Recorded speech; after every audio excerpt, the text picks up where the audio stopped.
Yeah, welcome back to Cover Your Assets.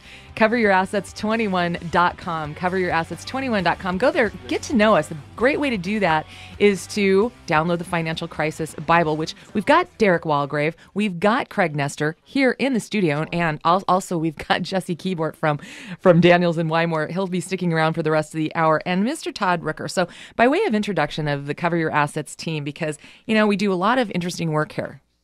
And we are just wanting to go ahead and talk about some of the stuff that you do, Todd. Situation normal, but how to avoid a snafu. Well, the issues that you've got to concern yourself with are all of the, so-called mechanisms that are in place that will determine if you can fix your problem or not. The fix your problem or not really comes down to the budget and managing money properly and knowing where you are from a position of financial accuracy. So if you're going to make a decision about staying in a home or walking away from a home, you're always making those decisions, gauging it against what you have to work with, which is your take-home pay, what your other ancillary expenses are, and whether or not the decision that you make is actually fixing the problem. So when we concern ourselves with do we walk away or do we stay in the home? The question always becomes, if I walk away from the home, what's the cost of rent or going elsewhere? If there's a substantial difference in the cost of rent as compared with your current mortgage payment, then we're going to free up cash flow and it may make a lot of sense. On the other hand, what if we look at the current home and the monthly mortgage payment associated with it, and if you walk away and go to renting, you're not going to see a hugely dissimilar payment? Well, then the issue is no longer the home, because walking away from the home isn't going to fix anything. So we have always got to look at things from a position of accuracy. The other thing is the outstanding debt that we've got beyond what just the home is as a problem. And that is another portion that gets overlooked, because if you walk away from your home and you're still sitting on a substantial amount of unsecured debt, and the monthly payments associated with it are enough to put you underwater even with a modest rent payment, well, walking away from the home here again isn't going to fix that problem. Yeah. So when you talk about a budget, everybody knows what that word means, or we think we do. And we would all probably, I'm sure, before we filled out your 14-page questionnaire, think that we knew, seriously, we would think that we knew how to budget, or basically the theory of budget, or think we were doing something pretty close to it. How do you just shatter that?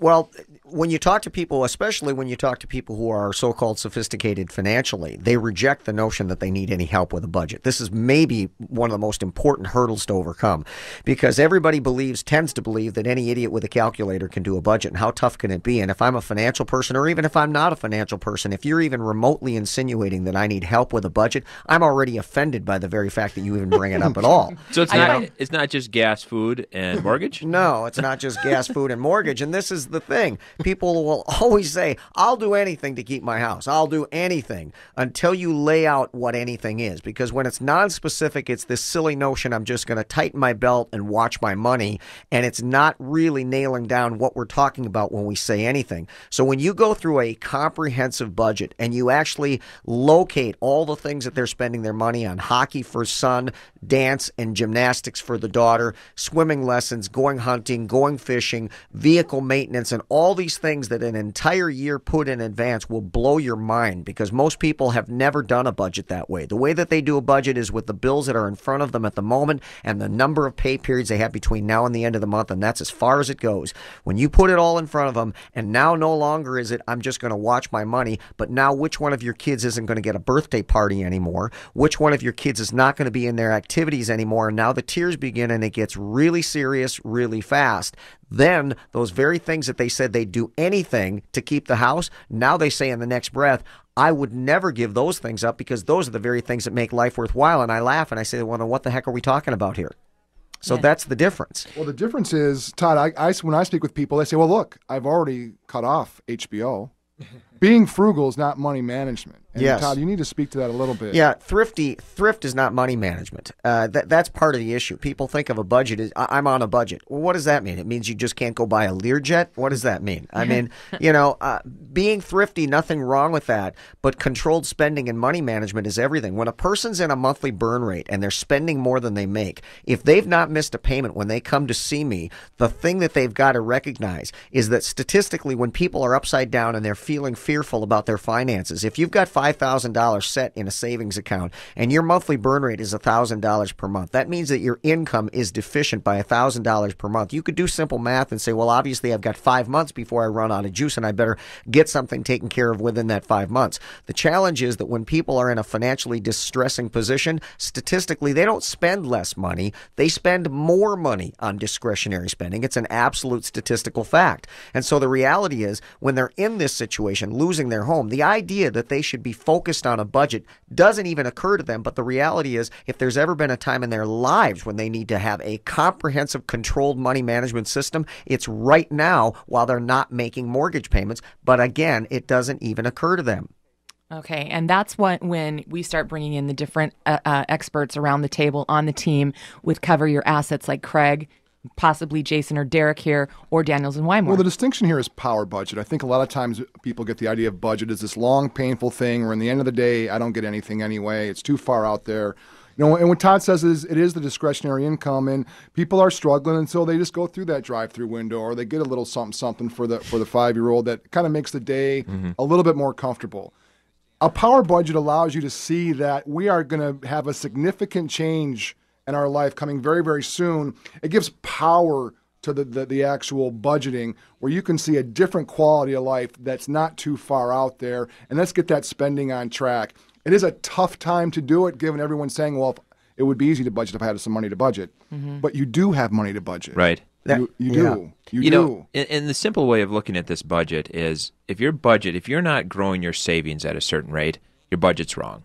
I mean, that's really the goal here, right? I mean, it's not only to make sure that you're paying your bills and that you're surviving, but that you have a savings that is growing, and it's not a month by month process. I mean, that's not a correct budget. Well, what if we send you to Jesse, and Jesse does a bang up job, works hard, and keeps you in that home for 8 months longer than you would have otherwise been in that home. But at the end of the day, the lender offers you a modification, but it's a modification that now, when you look at things from a comprehensive perspective, you recognize that this is still not going to fix your problem. Nonetheless, you've been in the home for 8 months longer than the typical foreclosure timeline that you would have otherwise been afforded. Well, then the question becomes very simply, do you have 8 months worth of rent or mortgage payments that you would have had to pay somewhere else? Okay, you can't afford to pay your $2,500 per month in mortgage payment. Fair enough. But you say that you could afford $1,500 per month. All right, listen, you've been in the house for 20 months and you have not made a mortgage payment. Do you have 20 months times $1,500 when you walk away? Because when you walk away and you go to rent, remember, your credit will be decimated. And when you go to rent, they're going to see that credit and they're going to say, I need first month's rent, I need last month's rent, and I need a hefty security deposit to make me feel more comfortable taking you on as a tenant. And if you don't have the money, you're screwed. Well, people don't even think about these things.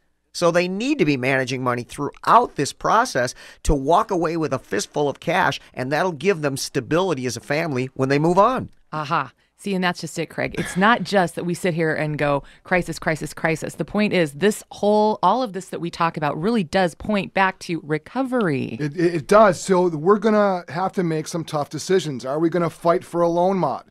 You know, are we going to downsize with a plan? We are going to swallow some type of poison pill here. You've got to make sure that you get the maximum benefit of these hard choices. We have to make sure that no matter at the end of this process, you have enough money either to live powerfully in your house or live powerfully in someone else's.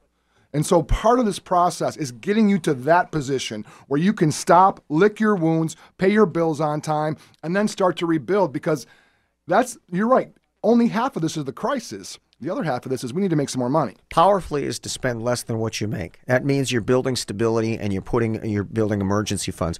Jesse may do a fantastic job, get the lender to offer you a loan modification, but they want some indication that you actually have a little bit of money to work with and you haven't been a complete and total colossal disaster financially. That's absolutely right. The lender at all times, every time I get a modification, the lender always asks, well, what did you do with the last 12 months of mortgage payments you didn't make? And I understand you couldn't afford some of them, but they got to be somewhere. And the answer that most clients give me is, I don't know, they just kind of got absorbed into what we do month to month anyway.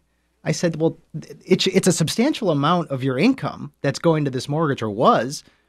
What were you doing with it? It's a travesty. You got somebody who Jesse feels like he knocks it out of the park. He gets them down to a 2% interest rate. Who wouldn't want that interest rate? And all they've got to do is come up as an owner contribution with 10 grand, and they get their $350,000 mortgage modified from a 6.5% rate to a 2% rate, lower their payment by $1,200 a month, and they come up with 10 grand and they're set, and they can't come up with that 10 grand to save their lives. Never mind, they haven't made a mortgage payment in over a year. And this is why Todd is so important to this process. Is the first question I always ask clients is, what do you want to do? The second question I ask is, what can you afford? And a lot of people just throw out a number because it's a low number. They don't know. They don't actually know what they can afford. And I never tell anybody to miss a mortgage payment. The people that miss the mortgage payments are the ones that have missed 2 or 3 because they can't afford it, and then the lender accelerates the mortgage and they won't take any more monthly payments. But I always ask somebody, what can you afford? And they never know. They never know the right answer. And that's why Todd is so important. I just, that's the whole thing.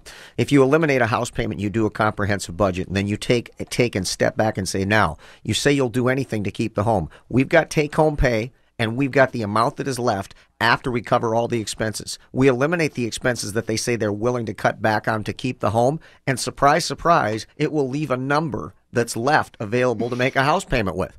Well, it's never what they want it to be, you know? And it's just like you said earlier. Well, I'm spending $1,000 more than what I'm making. And the problem is, I have an income problem. No, it's probably a spending problem, but there's hope for this kind of stuff. 855-835-8500. There's 855-835-8500. That's during the show and after, actually, to reach Cover Your Assets. Or meet us online at coveryourassets21.com. Coming up, we'll talk a little bit about what the real estate market is doing.